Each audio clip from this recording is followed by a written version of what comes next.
আর অষ্ট শব্দের অর্থ হলো স্থান। গাড়িওয়ানকে যে স্থানে চালন করানো হয় সেটা হলো গোষ্ঠ। আর সাজানো গোষ্ঠটা যেমন না, প্রাণ গোবিন্দ আমার প্রত্যেক দিন প্রভাত কালে উঠে শয্যা ত্যাগ করে মায়ের কোলে বসে ক্ষীরসর নবমী সেবা করে সভাগণকে সঙ্গে লয়ে ধেনুবস্ত্র সঙ্গে লয়ে গোপাল যখন গোষ্ঠে গমন করে সেটা হলো সাজানো। তাই আজ মধুময় ধাম বৃন্দাবনে প্রাণ গোবিন্দ আমার প্রভাত কালে শয্যা ত্যাগ করে মায়ের কোলে বসে বসে আজ নবনী সেবা করছে। মায়ের কোলে বসে বসে যখন নবনী সেবা করছে, নবনী সেবা করছে আর মায়ের কোলে দিচ্ছে, আর মনে মনে চিন্তা করছি কতখানি বেলা হলো। সেই ভাবটা কেমন হয়েছে?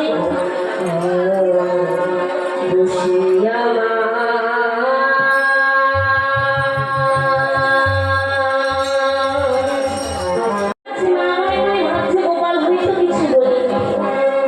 এমন সময় পদকর্তা সেই শোভাটি সুন্দরভাবে বর্ণনা করছে।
আমি নেচে নেচে